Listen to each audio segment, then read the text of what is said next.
or an event or AMU event, or come to the rescue when the Muslim community member is having a problem, he's always there. He will always be there. It doesn't matter if he's no longer in office. He'll always be in our hearts. Thank you. U.S. Attorney.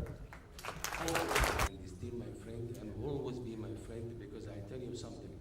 One of the few people I dealt with, I never felt religion, I never felt any different. You can call him anytime, and he's always there. No problem. I really love him. Thank you.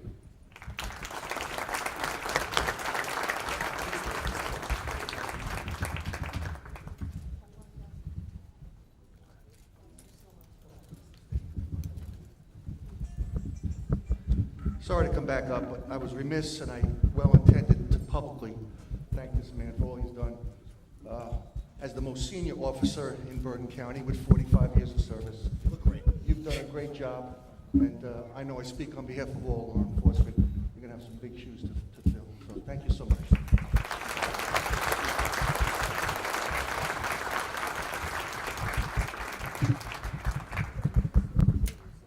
So I just got a text message from someone who says, whatever you do not make fun of President Trump's hair. So I said, I'm not in a position to speak about hairs. So with that, allow me to call to the stage all the way from the 19th District, as New Jersey Assemblyman John Wisniewski. John Wisniewski, everybody.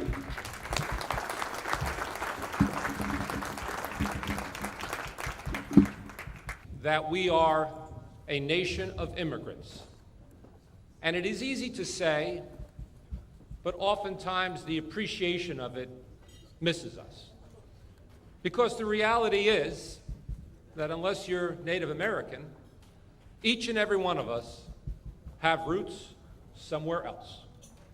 Each and every one of us can look back into our family history and talk about a parent or a grandparent or a great-grandparent who came here, as my grandfather did, from Eastern Europe or from anywhere around the world. And we could remember the family stories of the travails and the struggles, of the difficulty in assimilating and the rejection and the bias that was felt. But what eased that transition for so many people was the fundamental quality of the American nature. The fundamental quality that is imbued and written, in fact, on a plaque, on a statue in New York Harbor that says, "Bring me your tired, your poor, your huddled masses, yearning to breathe free." Because even before the French gave us that statue, that had always been our national motto. But unfortunately, elections do have consequences. And both here in New Jersey and on a national level, we have seen time and time again leaders who use intimidation, who use fear, who use division as a way to promote their agenda.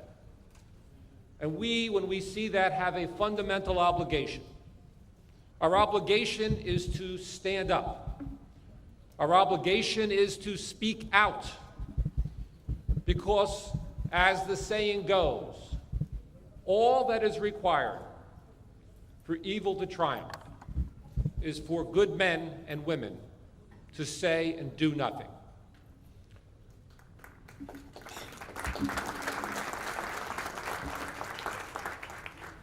And so we're gathered here on this Sunday in the shadows of an event that ought to concern us all. There was a land use application in the city of Bayonne. And for many people in the state of New Jersey, that's not an unusual occurrence. And the application itself wasn't unusual, the result was. And what disappoints me as a Democrat is the deafening silence within my own party in the outrageous conduct that led us to that result.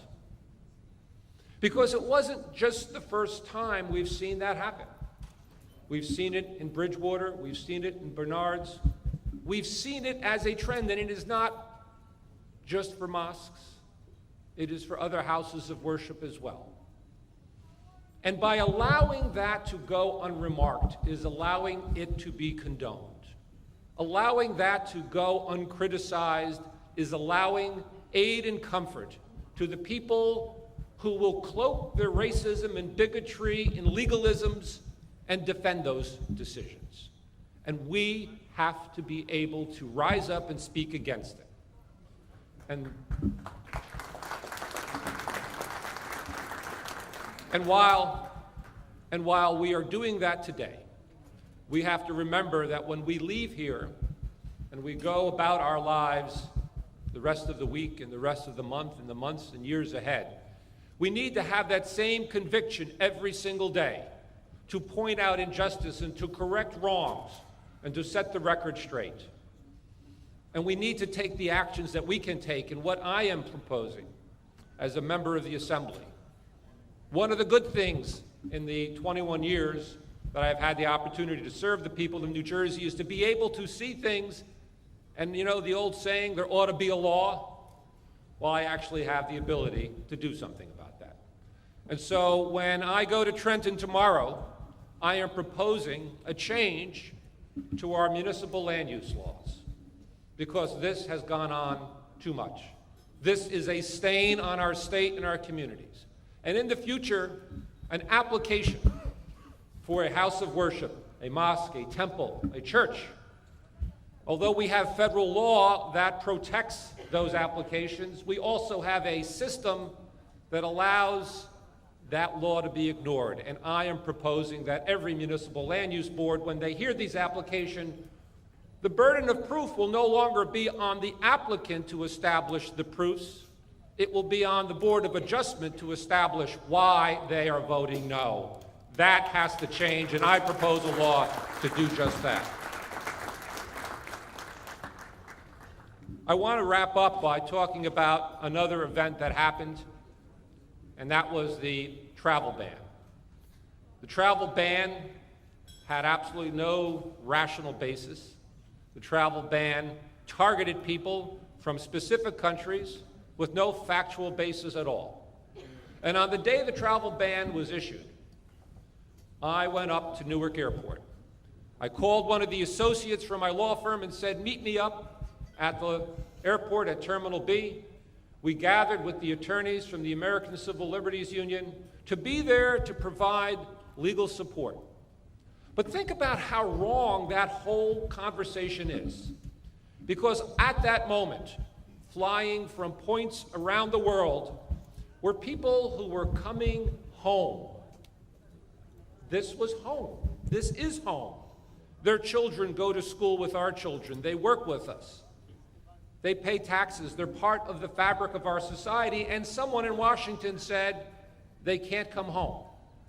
How sad it is that in this day and age, when we think that we have become more enlightened, that we take a step backwards, that you need to have ACLU lawyers at an airport to help people come home. We've heard the rhetoric that people suggest that they don't belong here, that there's some terrorist organization connection. The reality is they are as American and they are as like us as everybody else, and they deserve the opportunity to live the American dream and to have laws and people at the highest level of government. Thank you all very much. Nixon said, if you want to make beautiful music, you must play the black and white notes together. Our next speaker was elected as the president of the American Civil Liberties Union in 2008. She holds the chair as Centennial Professor of Law at Brooklyn Law School. She's discussed constitutional law issues on radio and TV, PBS, C-SPAN, NBC, and New York Times. She was a clerk for the United States Court of Appeal for the 2nd District. So prepare yourself to be inspired, challenged, and excited. It's an honor to invite to the stage our keynote speaker, ACLU President, Susan Herman.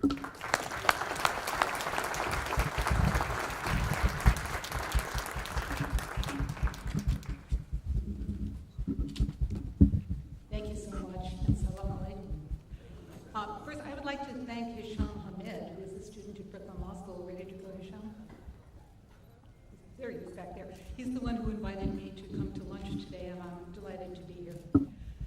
So I want to start by telling you that the American Civil Liberties Union was founded in 1920 in another era of great xenophobia, which I describe as an overblown reaction, a fearful reaction to people who were regarded as different. Now, at that time, the enemy, as people thought, were anarchists and communists who expressed a different political ideology that was seen as a threat to the United States. There were some anarchists at the time who went beyond talk and were committing acts of terror, like setting off a bomb near the home of Attorney General Mitchell Palmer. Palmer's reaction at the time was to lay out a dragnet, and he had, because of that incident and other incidents that were frightening to people, they arrested about 6,000 European immigrants, mostly people from Russia and Italians, because the Italians had been identified as anarchists. So thousands of people were arrested with no particular reason to believe that they had done anything or that they were in any way dangerous. Hundreds of people were deported.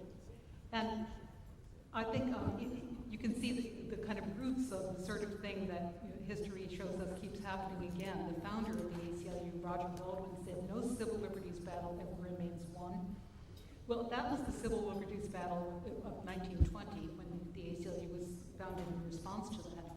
And at the time, Attorney General Palmer said that you could tell who you needed to arrest and deport because they looked sly and crafty. It sounds like sheer prejudice. Initially, the Palmer raids were very popular with the American public, and the Washington Post editorialized that this is no time for constitutional hair splitting.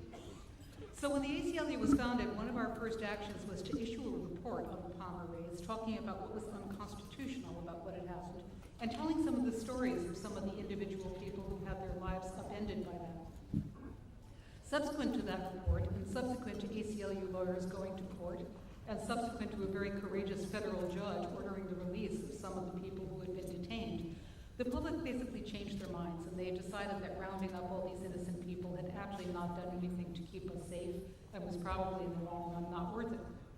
So I want to ask you today, how many of you studied the Palmer raids in history in school?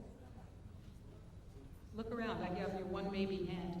One reason why I think we are able to have history repeat itself, and why no civil liberties battle remains won, is that we don't study our history enough to understand the mistakes that we've made in the past so that we can avoid repeating them. So I want to tell you that just a week ago I was at a dinner, it looked a lot like this except it was darker because it was dinner, in Los Angeles. That was a dinner of the Japanese American Bar Association. And they were giving me an award on behalf of the ACLU's work then and now, because they remember history. There were 600 people in that room, and every one of them had a family member, parent, an ancestor, a grandparent, or family friends who had been affected by Executive Order 9066.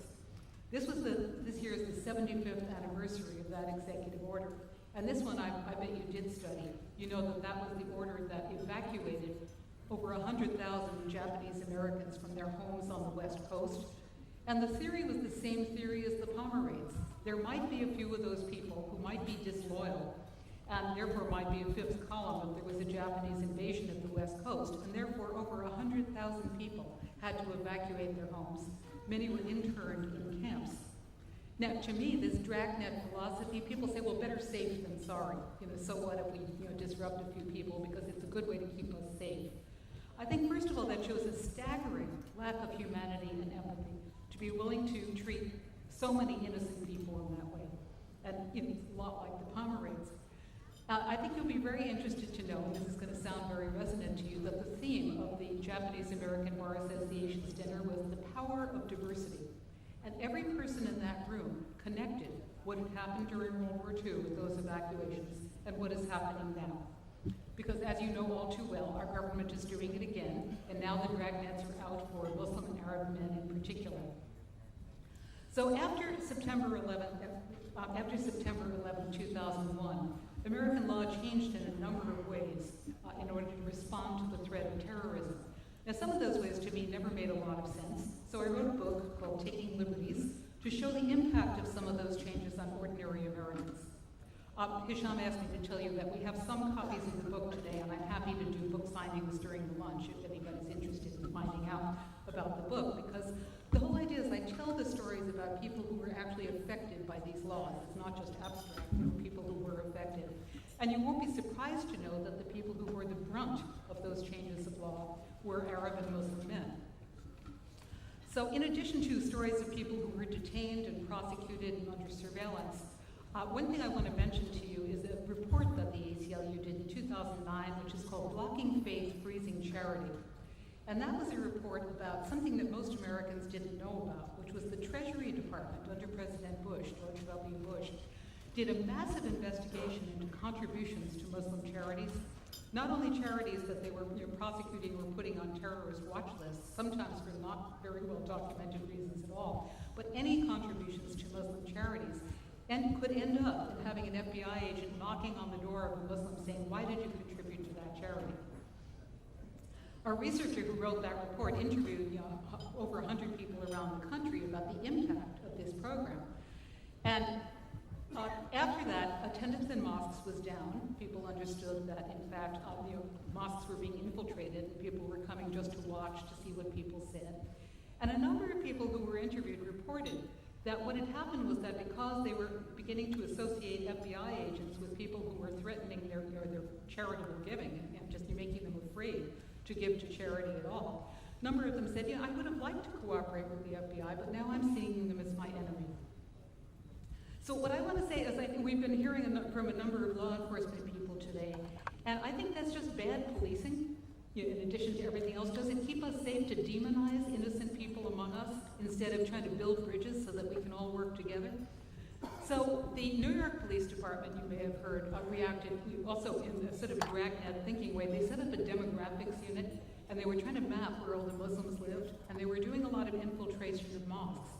And the ACLU brought lawsuits, and they ended up dropping the demographics unit because I think they agreed that that strategy is not just unfair, but it's counterproductive. Why alienate the very people who you would like to have work with you?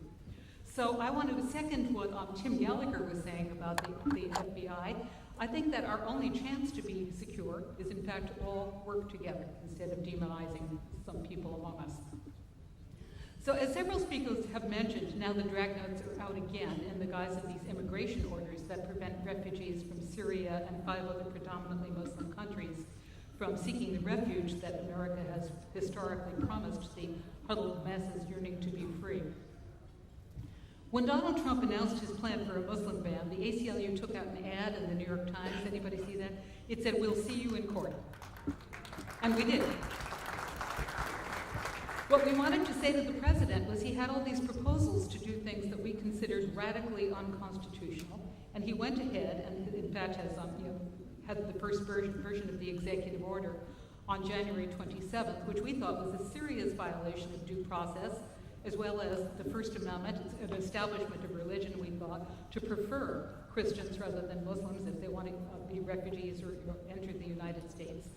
And as it also happened during World War II with the Japanese-American evacuations, there's virtually no evidence that people from these countries, or these particular countries, are a threat. They're people who want to come to the United States, often because they're afraid of what's happening to them where they are.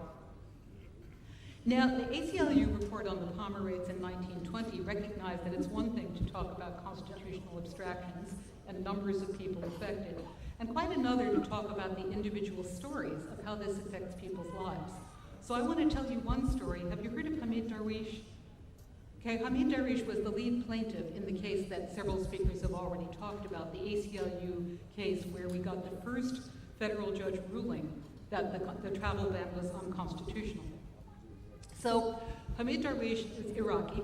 He was a translator working with the American military. And working with the American military as a translator meant that when our military were going out with all their body armor, he would accompany them wearing his baseball cap and his sweatshirt because he didn't get body armor. He is credited with saving the lives of a number of American military personnel. And so after that experience, he found that his wife and one of his children were getting a lot of antipathy from a lot of their neighbors for being so pro-American. And the very fact that he had been an ally of the United States military, he felt was endangering his family and making it difficult for them to continue to live in Iraq. So they made the difficult decision that they would like to emigrate to the United States. So for 2 years, Hamid Darwish went through the process of pretty extreme vetting. And he filled out all the forms and answered all the questions and went to the interviews, finally got his visa, and found himself in the air on his way to JFK on January 27th when the travel ban first hit. So let me shift for a minute and tell you about what was happening on the ACLU side here, because I think this is pretty remarkable. The executive order, the Muslim ban, was signed at 5 p.m. on January 27th. From 7 to 9 p.m., the ACLU lawyers were on a big conference call with a whole lot of people about what we could do about this, about strategies, about what was unconstitutional. About 10 p.m., the lawyers started getting texts that this order was not only going to apply prospectively to people in the future, but that it was actually going to be applied to people who were landing, who had been in the air and were on their way, and that people, in fact, were being detained at JFK. So the lawyers went to work, and this is now 10 p.m. Friday night. By 6 a.m. Saturday morning, they were able to file the first lawsuit in Brooklyn in the Eastern District of New York.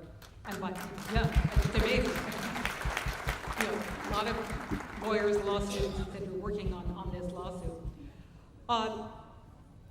Less than a day, and the power of the court was that we had this judge who ordered that the travel ban could not, in fact, continue. Now, as you know, President Trump has learned that he can't just dictate what's going to happen in the country. We have a name for that. That's called dictator. And the president cannot just say, do this. The courts do have something to say about that. And that, to me, is the power of law. We are a nation of laws, and no one is above the law, not even the president.